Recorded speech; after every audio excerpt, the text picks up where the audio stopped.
Saudações alvinegras, bom dia. Hoje eu já posso dizer bom dia, porque eu estou gravando de manhã, né? Então, bom dia.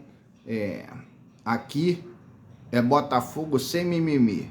É análise rápida, lembrando que eu sou também apenas um torcedor igual a maioria, né? Não tenho nenhum objetivo dentro da plataforma de ganhar vídeo, fazer anúncio, ganhar like, é só o meu comentário. E assim como eu fiz ontem o pré-jogo, agora estamos para o pós-jogo.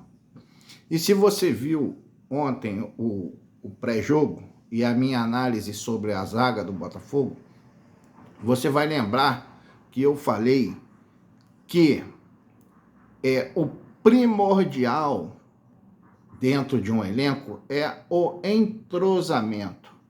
O entrosamento é tudo. Por quê? Às vezes, um jogador mediano, dentro de um time entrosado, dentro de um entrosamento, dentro de uma sequência de jogos, ele acaba sendo potencializado.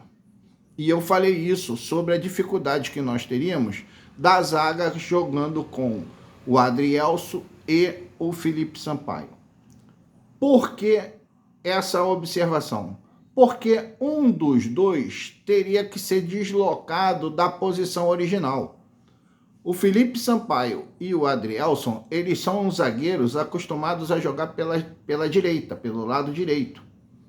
E o Cuesta, que foi o desfalque, ele é um zagueiro pelo lado esquerdo. Então fica muito complicado você ser deslocado. Eu estava comentando ontem com meu filho, que veio aqui para minha casa para ver o jogo comigo, a dificuldade que o Felipe Sampaio tinha para poder fazer o passe para o Marçal.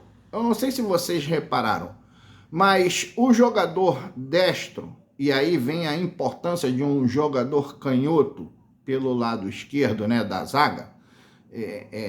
Essa é uma solicitação da maioria dos treinadores de ter um jogador realmente canhoto pelo lado esquerdo da zaga. É o seguinte, quando o jogador não está acostumado, ele, para fazer o passe para o lado esquerdo, ele vira o corpo para poder passar. E isso traz o quê? Um retardamento um pouco da jogada, né? Porque ele tem que virar o corpo para poder passar. E também uma dificuldade até de poder fazer o passe, porque esse passe ele vai do centro para a lateral, diferente do jogador canhoto. O jogador canhoto, ele já recebe a bola de lado, para o lado que ele vai jogar. Então ele joga com muito mais fácil, com muito mais facilidade. Se vocês verem o jogo do Botafogo, com um zagueiro canhoto, e aí eu vou recordar vocês, eu não gosto assim de fazer, mas tem que fazer porque é um comentário. O Flamengo em 2019 tinha quem? O Pablo Mari, não sei se vocês se lembram. E o cara era um mestre em fazer aqueles lançamentos cruzados. Como é o Cuesta. Se vocês observarem, o quantos gols o Botafogo já fez com o lançamento do Cuesta. Inclusive do último jogo, né? Contra o Bragantino, no jogo contra o Bragantino, foi assim, né? Um lançamento do Cuesta, que pegou ali o goleiro complicando, né? Com o zagueiro, se complicando com o zagueiro, e o Tietchan aproveitou, cruzou para trás. Então, essa é uma grande diferença. Vocês não imaginam o quanto isso faz diferença. O entrosamento e a dificuldade do zagueiro que não está acostumado a ser deslocado da posição. Então nós tivemos muita dificuldade na defesa por causa disso. No meio-campo também, o nosso meio-campo, ele teve uma dificuldade que, inclusive, se vocês ouvirem a entrevista do Bruno Lage, cara, uma entrevista espetacular. Gostei muito da entrevista dele. Muito parecida com a do Luiz Castro. Não adianta também ficar de mimimi. Luiz Castro. É Luiz Castro, sim. Ele que montou todo esse esquema. Ele que montou toda essa estrutura que hoje nós temos hoje. Então não tem por que falar não pode falar dos Castro, não, tem que falar dos Castro e agradecer. Então o Bruno Lage, ele foi muito firme na sua entrevista, na sua coletiva. Ele explicou qual a intenção dele em colocar o Tietê e o Danilo Barbosa, adiantar o Tietê e colocar o Danilo Barbosa ali. Porque, cara, hoje o futebol não é como antigamente. Hoje tudo é medido, tudo é verificado. As condições físicas dos jogadores, elas são altamente detalhadas. Então ele explicou que para manutenção de minutagem e jogo dentro de campo, o Danilo Barbosa era aquele que ia suportar mais. Um exemplo, o que adiantaria para nós colocar o Lucas Fernandes, um exemplo? O Lucas Fernandes, e ele só aguentar jogar 20 minutos. O que nos adiantaria colocar o Gustavo Sauer e ele só conseguir jogar 20 minutos? Ou o Diego Hernandes e jogar 20 minutos? Então, para manutenção do time e gerar mais minutagem ali dentro do campo, ele optou pelo Tietê e botar o Danilo Barbosa. E depois as substituições que ele fez, quem vê lá a entrevista dele vai ver que tem total coerência. Entendeu? Colocou mais um centroavante, porque ele está acostumado a fazer, já estava acostumado a fazer isso, lá no Benfica e no Wolverhampton. Ele, inclusive, disse que não conhecia bem o Gianderson, passou a conhecer ele do último jogo para cá. Então, total coerência, tá? Total coerência. Agora, uma coisa engraçada, cara, eu tava ouvindo alguns comentaristas. Cara, é inacreditável como a mídia ainda consegue, cara, ser bairrista e clubista, cara. Entendeu? É inacreditável. Esses caras são asquerosos. Não tem respeito nenhum para o Botafogo, com o Botafogo, entendeu? Então é muito triste ver essa mídia fazendo aí os comentários aí a respeito do Botafogo. Ah, se perder 3, que o Grêmio vai chegar se ganhar 3. Pô, não é nada disso, tá? Agora eu quero fazer uma análise aqui dos nossos volantes, porque eu já fiz a análise do goleiro, dos laterais e dos zagueiros. Dos volantes. Cara, o nosso grupo de volantes, aí eu falo primeiro, segundo volante, cara, é dos melhores do campeonato. Nós temos 3 jogadores para cada posição, 3 de primeiro volante, 3 de segundo volante. Estamos muito bem e não vamos ter problema nenhum. Olha, nós temos Marlon Freitas, temos Danilo Barbosa e o Tietê, que pode voltar para primeiro volante. Segundo volante, nós temos Tietê, nós temos Lucas Fernandes, que pode fazer segundo volante, nós temos o próprio Marlon Freitas, que pode ir para segundo volante, e nós temos também o Gabriel Pires, que pode jogar de segundo volante. Sem contar outros, que aí eu tô até esquecendo, que eu não conheço todo o elenco do Botafogo. Então, nós temos um grupo de jogadores de contenção e de saída de bola maravilhoso. Maravilhoso. Nós não vamos ter muita dificuldade, não. Nós não vamos ter muita dificuldade. Lembrando que o próximo jogo é contra o Coritiba. Foi muito bom alguns jogadores já terem levado o 3º cartão amarelo, porque vão folgar contra o Coritiba e vão retornar contra o Cruzeiro, o que é fundamental, né? Você ter um jogo fora, você ter a maioria dos jogadores à disposição, né? Porque o Brasileirão, ele é muito competitivo.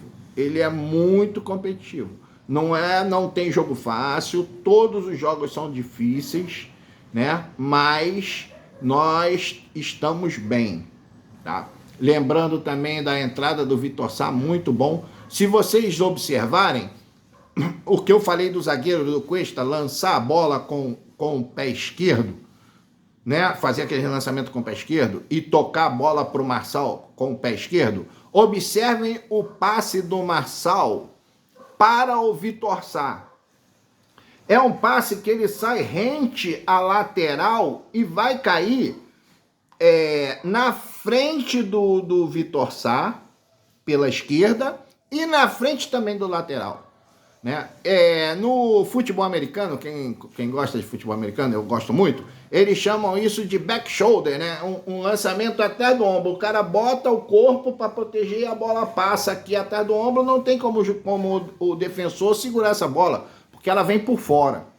Então é mais ou menos isso que eu quis explicar na necessidade de você ter um zagueiro canhoto. Entendeu? O zagueiro canhoto, ele não tem necessidade de virar o corpo para fazer o passe. Ele simplesmente faz o passe. Assim como pelo lado direito, um zagueiro destro. Ele vai fazer o passe, ele não vai precisar virar o corpo. Fica muito mais fácil. Tá? Então, Vitor Sá entrou muito bem.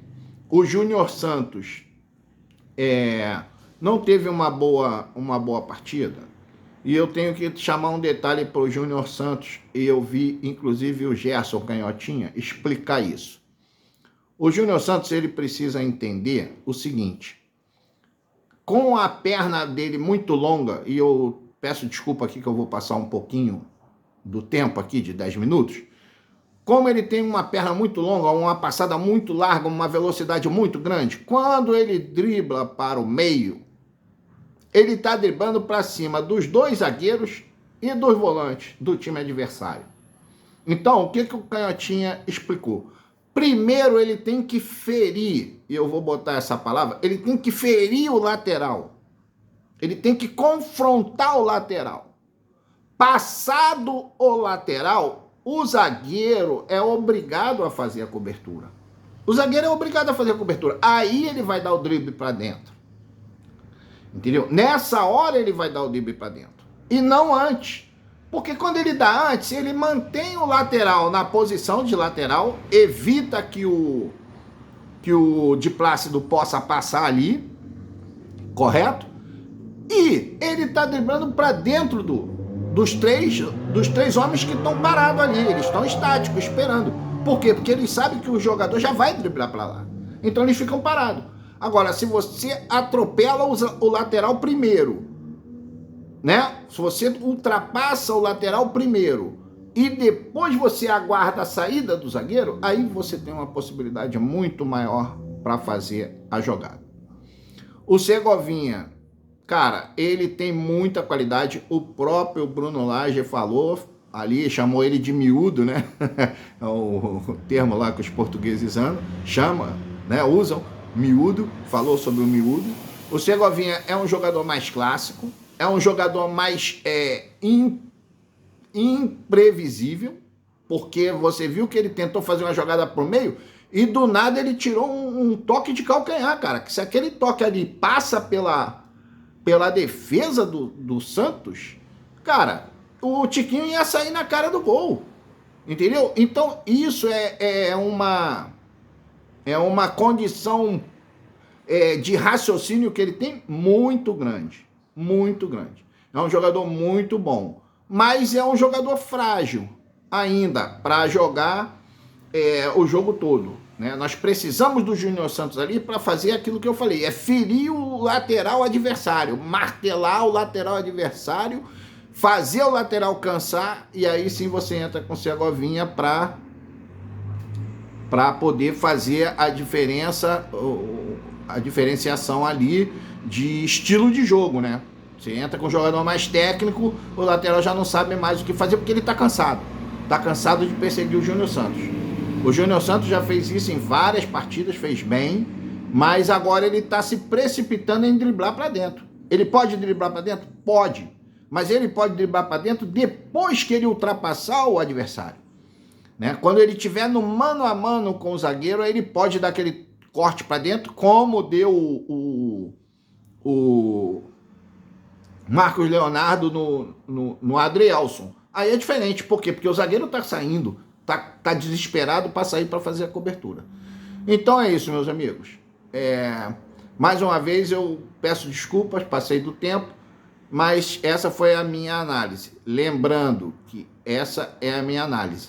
Mas eu também ouço as outras pessoas. E se o cara traz alguma coisa coerente, como foi o caso do Gerson, que fez um comentário a respeito do Júnior Santos, eu comento aqui. E se não for, eu vou dar a minha opinião, porque o que importa é a minha opinião, tá? E vocês também têm todo o direito aí de fazer o comentário de vocês, tá? tá bom? Eu não sou youtuber, não sou jornalista, eu sou torcedor.